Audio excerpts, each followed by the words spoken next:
Actually இந்த ஒரு தலையில் மட்டும் இருக்க அசோலா வந்து நான் இவ்வளோ தூரம் கலெக்ட் பண்ணிட்டேன். கலெக்ட் பண்ணி மற்ற தலையில் டிஸ்ட்ரிபியூட் பண்ண போகிறேன். இப்போ உங்களுக்கு தெரியும், ஆக்சுவலாக அந்த அசோலா வந்து ஃபுல் சர்ஃபேஸை வந்து கவர் பண்ணிடுச்சு இந்த ஒரு தலையில் மட்டும். இப்படி இந்த மாதிரி ஃபுல் சர்ஃபேஸை கவர் பண்ணுறதுனால என்ன லாபம்னா, ஒரே ஒரு களை கூட முளையாது, நமக்கு இங்கே களை எடுக்கிற வேலையே கிடையாது. அண்ட் நைட்ரஜன் ஃபிக்ஸேஷன் வந்து நிறையவே இருக்கும். கம்பேர்ட் டு இந்த இடம் மட்டும் நல்லா க்ரோத்தாக தெரியும் பாருங்கள், மற்ற இடத்த தவிர இந்த இடம் நல்லா க்ரோத்தாக தெரியும்.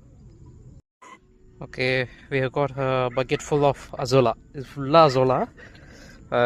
நல்ல வேலை இவ்வளோ தூரம் வரும் நான் எதிர்பார்க்கல. நம்ம போட்டது கிட்டத்தட்ட இது இந்த மூடியில் 3 மூடி போட்டிருப்போம் இந்த இடத்துல.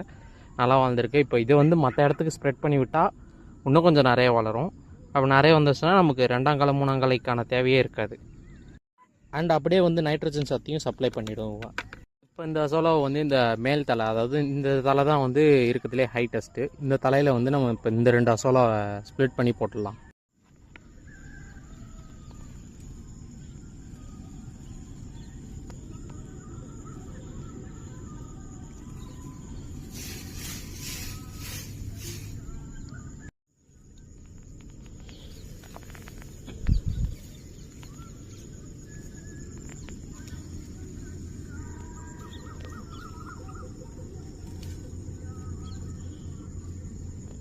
இதை நம்ம நட்டுக்கிட்டு இருக்கும்போது தான் பார்த்தோம், இது ஆக்சுவலாக அந்த ஹேப்சைட் அடித்த பிளாட்டு கொஞ்சம் மஞ்சளாகவே இருக்குல்ல.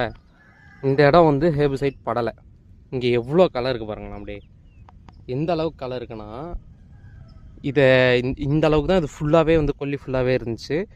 இதை மட்டும் நம்ம வந்து கையால் காலை எடுத்திருந்தோன்னா குறைஞ்சது 25,000 ஆயிருக்கும். நிறைய பேர் கேட்கலாம், ஏன்டா ஹேப்சைட் அடிக்கிற கெடுதலாச்சேட்டு. இதை மட்டும் நம்ம அடிக்கலைன்னா குறைஞ்சது கலைக்கு மட்டுமே நம்ம 25,000 கொடுத்துருக்க வேண்டியதாக இருக்கும். எக்கனாமிக் லாஸ் கொஞ்சம் ஹெவியாக இருந்திருக்கும்.